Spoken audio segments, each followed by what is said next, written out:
శుభములు కలుగు నీకు.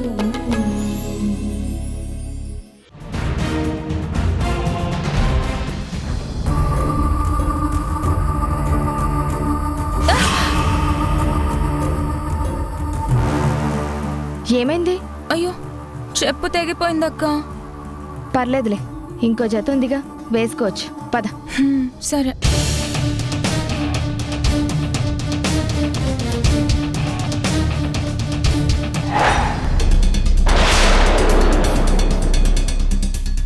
ఇదేంటి ఇక్కడ ఒకటే చెప్పు ఉంది?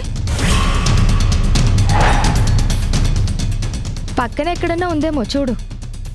లేదక్క, రాత్రి ఇక్కడే ఈ జత విప్పి ఇవి వేసుకుని వచ్చాను, కానీ ఇప్పుడు ఇది ఒక్కటే ఉంది.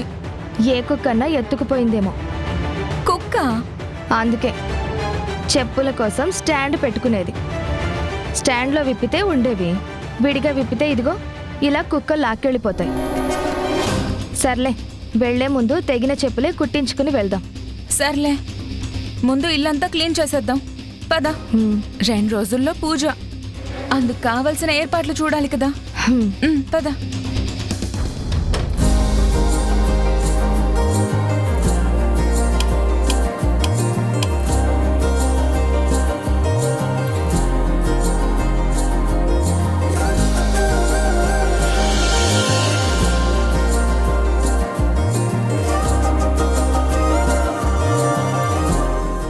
అక్క, పూజకి ఎలాగో ఇక్కడికి వచ్చేస్తాం కదా, తర్వాత మళ్ళీ చరణ్ గారింటికి వెళ్తామా?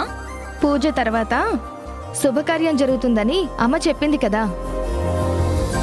ఆ తర్వాత నుంచి మనం చరణ్ గారింటికి అప్పుడప్పుడు చుట్టం చూపుగా మాత్రమే వెళ్తామంతే.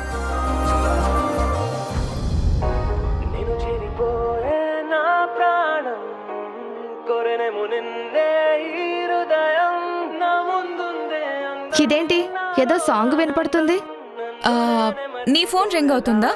ఫోన్ రింగా? అవును, ఫోన్ రింగే. నువ్వేమన్నా నా రింగ్ టోన్ మార్చావా? నేనేం మార్చలేదు. అసలు నా ఫోన్ ఏం రింగ్ అవ్వట్లేదు. ఈ ఫోన్ సౌండ్ ఎక్కడి నుంచి వస్తుంది?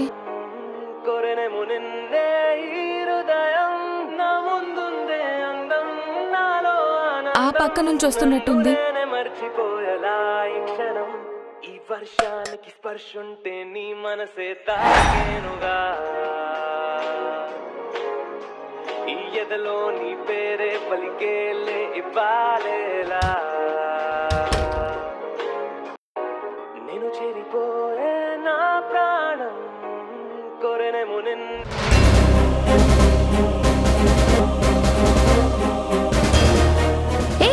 ఫోన్ ముట్టుకోవద్దు. అయ్యో, పట్టేసుకున్నానక్క. అనుమానాస్పదంగా ఉన్న ఇలాంటి వస్తువులు ముందు మనం టచ్ చేయకూడదు సునైనా. ఇప్పుడేం చేయాలక్క? ఎవరిదా ఫోన్? ఎవరో అమ్మ అని డిస్ప్లే అవుతోంది. అమ్మా?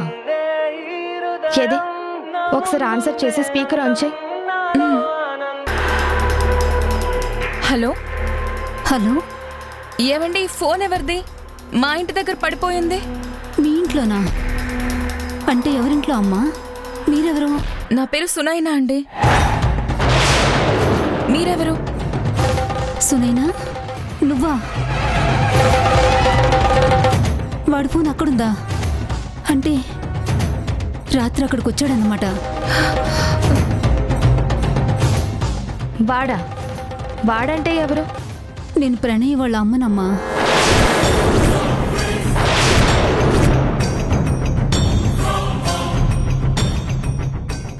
వాడి ఫోన్ అక్కడ ఉందంటే వాడు అక్కడే ఉండి ఉంటాడమ్మా.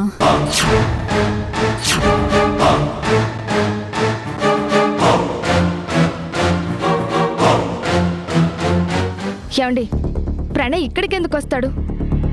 జైల్లో ఉన్నవాడు బయటికెలా వస్తాడు? అసలు ఎప్పుడొచ్చాడు? వాడు నాకు బాగలేదని వంకతో అదేదో పెరోల్ అదేనమ్మా, అది పెట్టుకుని బయటకొచ్చాడు.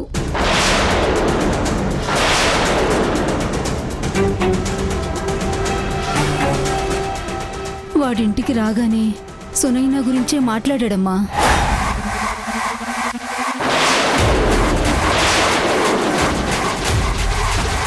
అమ్మా, వాడు చాలా తేడాగా మాట్లాడుతున్నాడమ్మా. ఏం చేస్తాడోనని భయంగా ఉంది. మీరు కొంచెం జాగ్రత్తగా ఉండండమ్మా.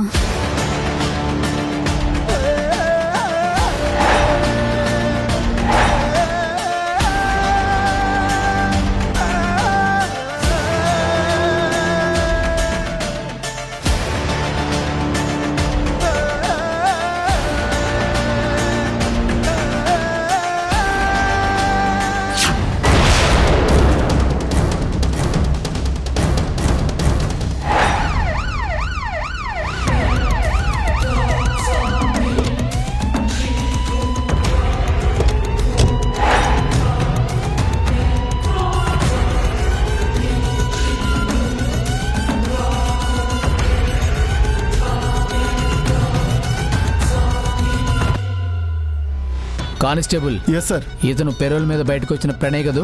అవును సార్, అతనే. ఇక్కడంతా చెక్ చేయండి. అలాగే సార్. ఫోరెన్సిక్ వాళ్ళని రమ్మని ఫోన్ చేయండి. అలాగే సార్. ఏమయ్యా, మాకు ఫోన్ చేసింది ఎవరు? నేనే సార్. అంటే బాడీని ముందు నువ్వు చూసావా? లేదు సార్, నాకు తెలియదు సార్. నేను ఇతను కలిసి వెళ్తుంటే చూసాం. ఏయ్, నువ్వు చూసావా? లేదు సార్, నేను చూడలేదు. నువ్వు చూసావా? లేదు సార్. ఏమా, మీరు చూసారా? మేం చూడలేదు. ఎవ్వరూ చూడకుండా మీకెలా తెలిసింది? అందరూ ఒకేసారి మూకుమ్మడిగా వచ్చి బాడీని చూసారా? లేదు సార్, మేమెవరం కాదు. మా అందరినీ పిలిచింది అదిగో అతనే.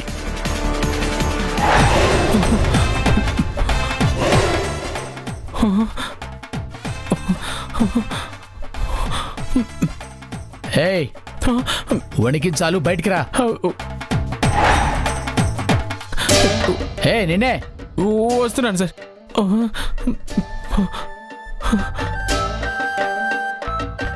ఆ డెడ్ బాడీని ఫస్ట్ నువ్వే చూసావా? నిన్నే. ఆ డెడ్ బాడీని ఫస్ట్ చూసింది నువ్వేనా? అవును సార్. నువ్వెలా చూసావు? రోడ్డు మీద వెళ్ళే నీకు ఆ డెడ్ బాడీ ఎలా కనిపించింది? అది అది నేను బైక్ మీద వెళ్తుంటే పెట్రోల్ అయిపోయి బైక్ ఆగిపోయింది సార్. నీ బండి ఎక్కడుంది? అదిగోండి సార్, అక్కడుంది. బైక్ కేసివు. కానిస్టేబుల్ సార్, పెట్రోల్ చెక్ చేయి. అలాగే సార్.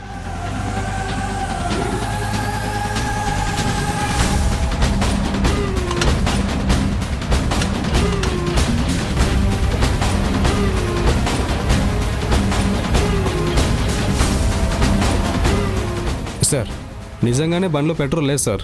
సరే, నువ్వు వెళ్ళి ఏమైనా ఎవిడెన్స్ దొరుకుతుందేమో చెక్ చేయి. Okay sir.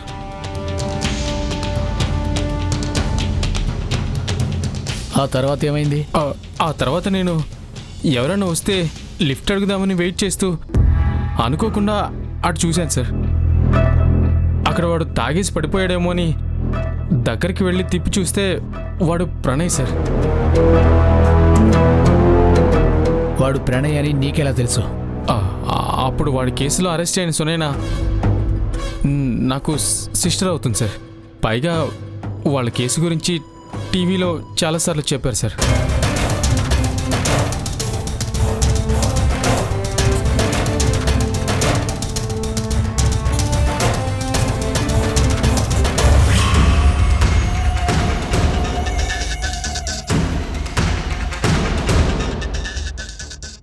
సార్,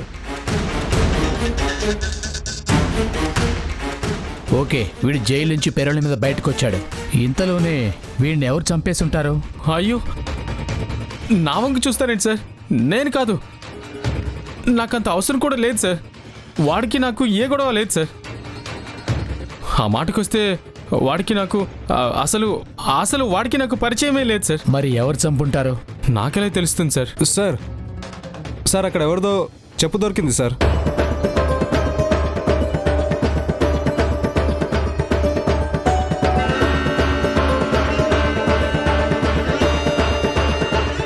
ఇది ఆడవాళ్ళ చెప్పులా ఉంది. ఇక్కడెందుకుంది? అంటే ఈ హత్య చేసింది ఆ మాయ ఏంటుందా? అంటే సునైనే సార్. సునైనానా? అంటే కళ్యాణి కూడా చేసుండొచ్చు.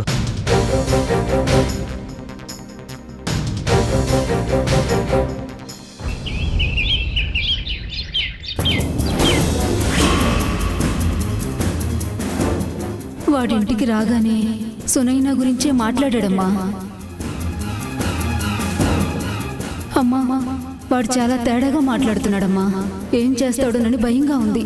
మీరు కొంచెం జాగ్రత్తగా ఉండండి అమ్మా.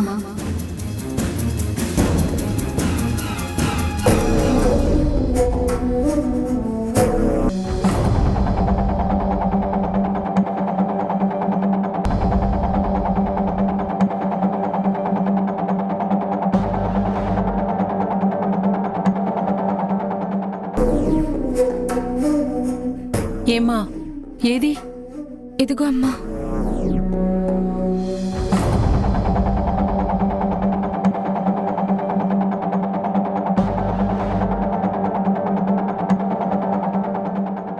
యాక్చువల్గా ఈ ఫోన్ని మనం డైరెక్ట్గా టచ్ చేయకూడదక్క. కానీ నేను చెప్పేలోపు సునైనా ఫోన్ తీసేసుకుంది. అసలు ప్రణయ్ ఫోన్ ఇక్కడెందుకుంది? అదే అర్థం కావట్లేదక్క. నాకు చాలా భయంగా ఉంది. ప్రణయ్ వాళ్ళ అమ్మ కూడా ఫోన్ చేసింది. నన్ను కొంచెం జాగ్రత్తగా ఉండమని చెప్పింది. ఆవిడ గొంతులో ఏదో తెలియని భయం ఉంది. ఏదైనా జరగొచ్చనే భయం. అంటే ప్రణయ్ సునైనని ఏదైనా చేయటానికని వస్తున్నాడని చెప్పిందా? వస్తాడని కాదు, వచ్చి ఉంటాడని ఈ ఫోన్ను బట్టి అర్థమవుతుంది కదక్కా. కానీ వచ్చినవాడు సునైనని ఏమీ చేయకుండా ఎందుకు వెళ్ళిపోయాడు? మనమిక్కడ లేం కదమ్మా. అది ఓకే, కానీ వాడి ఫోన్ ఎందుకు ఇక్కడుంది?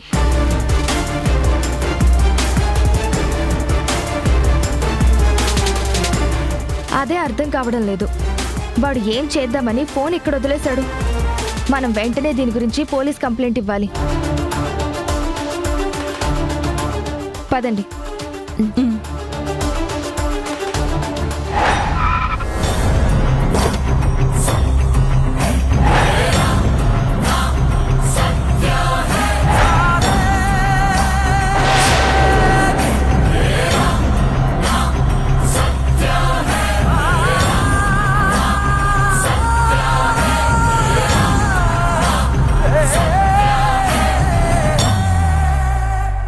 పోలీసులు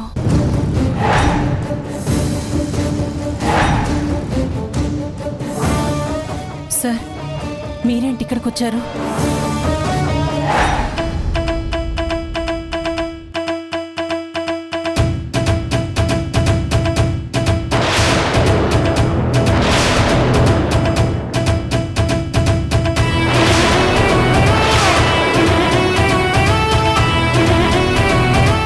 చెప్పేవరదో గుర్తుపట్టగలరా? ఇది నాదే.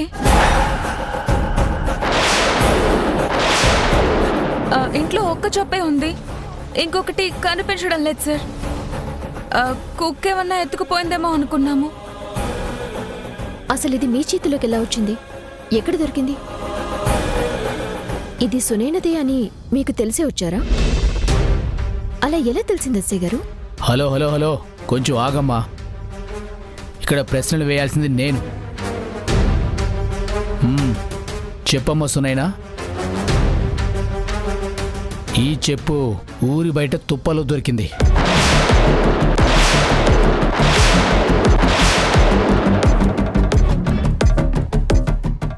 ఈ ఫోటో చూడండి.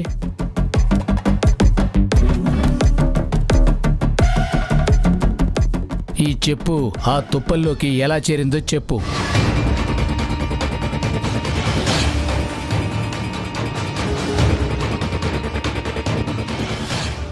ఏమో సార్, నాకు అదే అర్థం కావట్లేదు.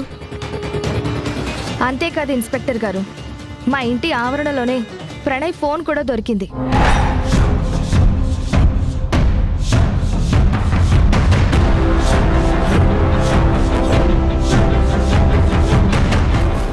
ఇది ఇక్కడికి ఎలా వచ్చిందో కూడా మాకు అర్థం కావట్లేదు. దీని గురించి కంప్లైంట్ ఇద్దామని ఇప్పుడే పోలీస్ స్టేషన్కి వద్దామని అనుకుంటున్నాం. ఇంతలో మీరే వచ్చారు. అరే అవునా? చూడమ్మా కళ్యాణి, నువ్వు కాబోయే పోలీస్వి కాబట్టి క్రైమ్ని నీకు ఎలా కప్పెట్టాలో బాగా తెలుసు.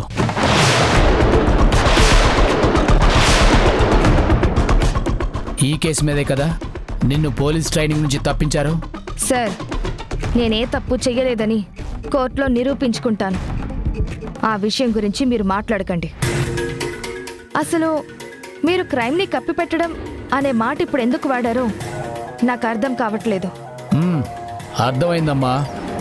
నేరస్తురాల్ని పక్కనే ఉంచుకుని ఏమీ తెలియనట్టు నటిస్తుంటే ఏం అర్థం కాదు. ఇన్స్పెక్టర్ గారు, నేరస్తురాలేంటి? ఎవరు నేరస్తురాలు? ఇంకెవరు? మీ కూతురు సునైనా.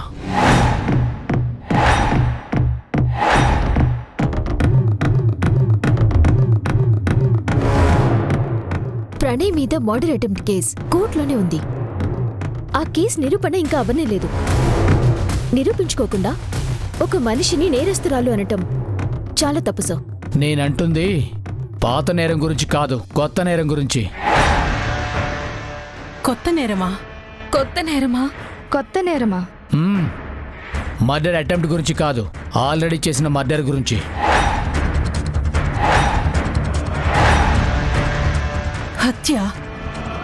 హత్య చేశారా?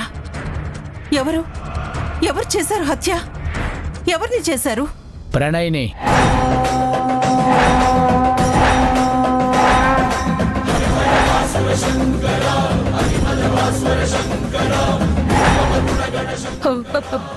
ప్రణయ్ చచ్చిపోయాడా? ప్రణయ్ చనిపోవడం ఏంటి సార్? ఎలా జరిగింది? అసలు ఎప్పుడు జరిగింది? ఎవరు చంపారు? చెప్పండి సార్, అతన్ని ఎవరు చంపారు? చెప్పండి సార్. ఇంకా డీటెయిల్డ్గా చెప్పాలా?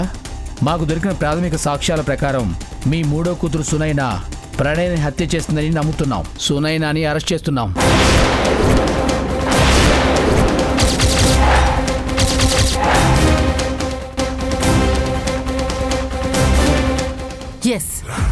ఎస్, దేవుడున్నాడు. నా కూతుర్ని మోసం చేశారు, అందుకే వాళ్ళకి శిక్ష వేశాడు.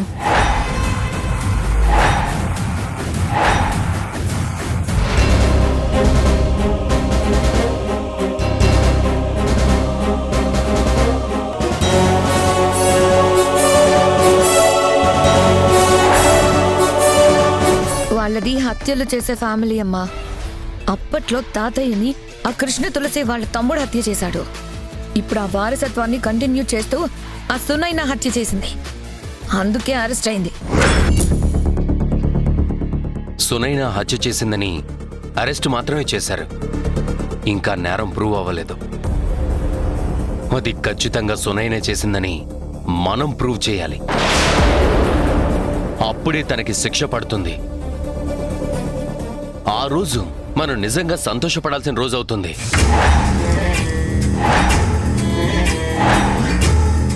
అది ఇంకా మన లాయర్ చేతిలోనే ఉంది.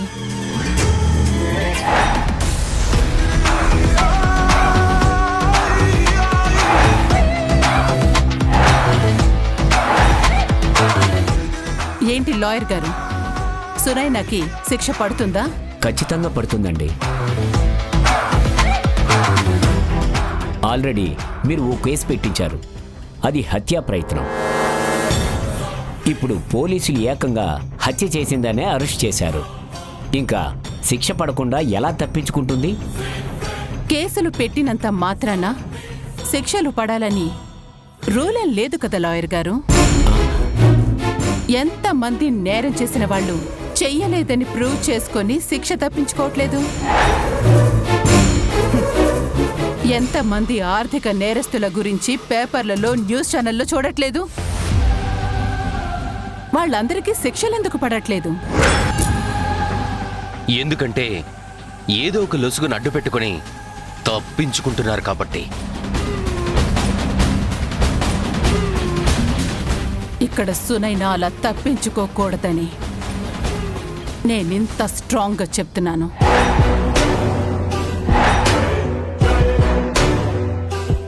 ఒకవేళ సునైనా నిజంగా ఈ హత్య చేయకపోయినా కోర్టులో తానే నేరం చేసిందని ప్రూవ్ అవ్వాలి.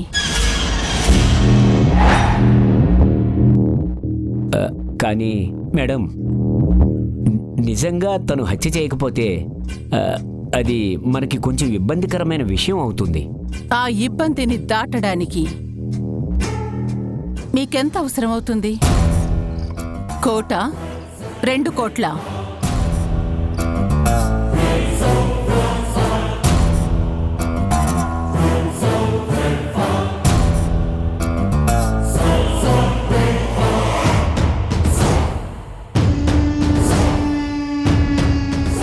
ఇదిగో బ్లాంక్ చెక్ తీసుకో.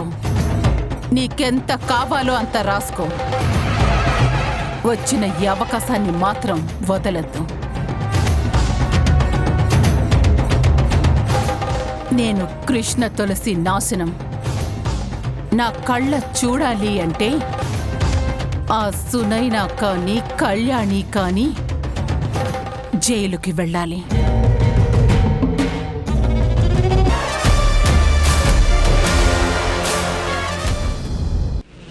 మీ బెదిరింపులకు భయపడి ఆల్రెడీ ఓ లాయర్ కేసు నుంచి తప్పించుకున్నాడు. అందుకే ఈసారి మా అక్క జాగ్రత్త పడింది. మీకెవ్వరికీ తెలియకుండా లాయర్ని మాట్లాడి పెట్టుకుంది. చాలా స్ట్రాంగ్ లాయర్. మీకింక వేరే దారి లేదు, ఓడిపోవడం తప్ప.